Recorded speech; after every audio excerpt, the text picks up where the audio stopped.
We just got the full reveal for Season 2 of Modern Warfare 3. We're going to break down everything coming for zombies. Thankfully, we're getting a few new things, but there are some very puzzling decisions with this season, things that just straight up don't make sense. To begin, I'm going to show you what looks really exciting and is zombies on the new Fortune's Keep Battle Royale map. But this isn't footage from Modern Warfare Zombies. This is in fact a zombies contract which is coming to the Fortune's Keep map in Resurgence. So zombies can actually be on Fortune's Keep, but we're not getting the Fortune's Keep map playable in the zombies mode, which doesn't make sense. Looking at the roadmap, you can see that everything for zombies is not coming at the launch. It's coming in season, and it's confirmed on the blog that it's all coming with Season 2 Reloaded, which is in a month from now. So we're not even getting anything on February 7th. You have to wait until March for any of this stuff to come to zombies, which is just so weird. And something has to be happening behind the scenes for why zombies is getting so little, especially for the launch of the new season. But it's not all doom and gloom, because there is some new content coming, thankfully, and we are getting a brand new Exclusion Zone. So it's not Fortune's Keep,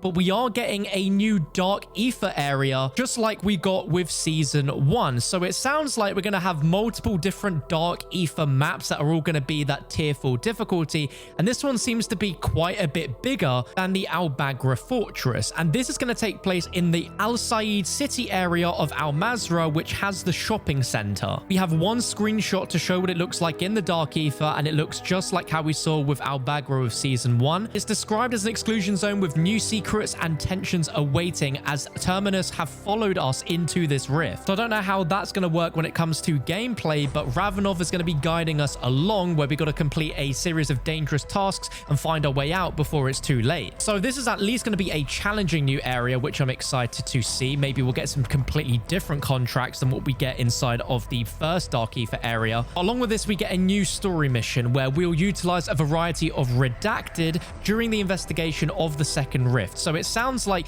we'll have the story mission that will make us go inside and complete whatever's in there, but then after that, for us to get new access to it, we're going to have to complete another Easter egg quest in order to unlock it permanently, just like the Season 1 Dark Aether rift. But the description is that there's alarming aberrations abound in this new maze, as a mysterious entity makes her presence known to Ravenov and the team while they frantically search for an exit from the rift. Now, an unknown entity, which is female, is absolutely Samantha Maxis. So from a story perspective, I think this is going to be the highlight of the whole season for me for zombies. This is going to be extremely cool to see what happens story-wise with this, if we see a reveal of Samantha. And of course, we're going to be getting a full-blown CGI cutscene at the end that's going to carry the story along, which I'm excited to see, as the roadmap contains an image of Ravenov that's full CGI, so this has to be part of the cutscene, just like we saw for Season 1. Being honest, the story will only last for so long. What's just as important is the gameplay that's going to keep us coming back this season. Alongside that, we're also getting 3 new schematics, one that's completely brand new that wasn't leaked, which is really exciting,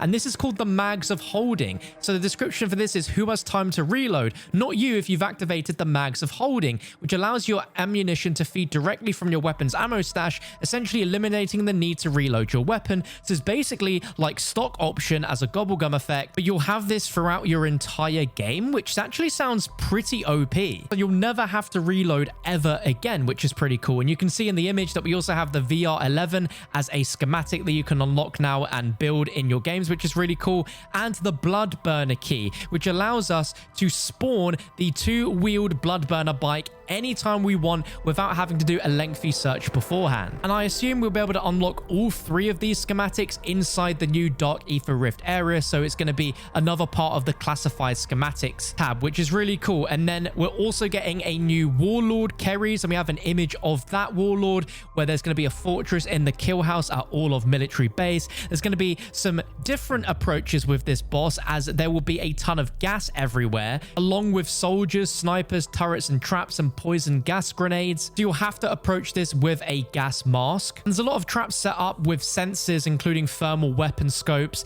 and there might be a way to counteract it. And the Warlord itself will utilize conventional armaments as well as a poisonous smoke screen, counting on the numerous bioweapons to choke us out. But that is everything we're getting for Modern Warfare Zombies. So at least we're getting a new area to play in, which I think is pretty cool. But the worrying part with Season 1 with the Dark Aether Rift is it was exciting, but after a few days, it really got a bit repetitive, and especially now we're used to the concept of of it and the fact that there is something harder than the tier 3 zone, but we're getting another one, but in a bigger open area. I'm just worried that it's going to get a lot more repetitive even quicker than it was the first time around, because we wanted a new challenge and we were excited to have a brand new playable area. But the only difference I can see from the description is that this is classed as the largest infested stronghold we've ever encountered. So by the sounds of it, there's going to be a lot more zombies, a lot more aggressive zombies, which sounds exciting on paper, and it might be a really fun gameplay experience that is just being downplayed here by the blog post. But I'm worried that this is all we're going to see every season. It's just going to be the repeat of a new rift with a new repurposed part of the Al-Mazrah map and the Dark Aether,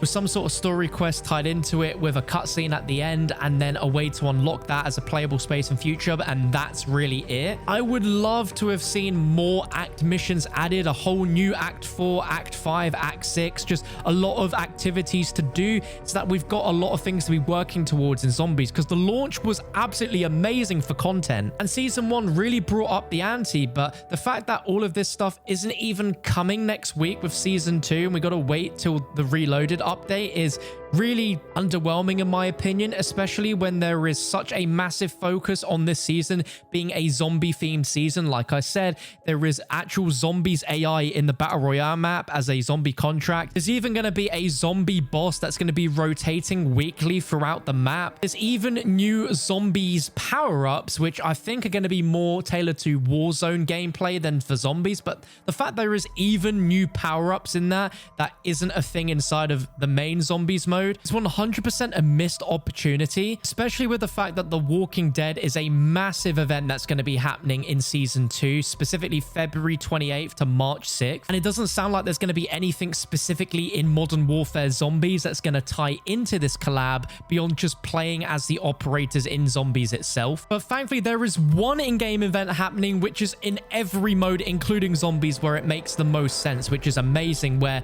by killing zombies, you'll unlock Modern Warfare Zombies items, and every week you'll be hunting down a new special high-value zombie target, collecting their skull and bones, and you'll get exclusive undead rewards. So at least there's something to work on whilst we wait for the new full-fledged content itself to come to the mode. But man, for a season which is fully focused and themed around zombies, and zombies is not getting anything until halfway in the season, make it make sense, man. I don't understand what's happening. I wanted to give them the benefit of the doubt when season 1 Reloaded just had the Warlord and nothing else, but for season 2 to drop with nothing until 2.5, that makes me worried on what we'll see for season 3, because on the launch of that, are we going to see nothing until season 3.5 and just not have anything until Reloaded updates? We'll have to see, man. The new additions that we are getting in the new season, don't get me wrong, are pretty cool. I'm excited for them. I'll be streaming them all here on the channel and we'll be diving into everything. But for a zombies themed season, there really isn't a lot coming to Zombies, which I'm really surprised about.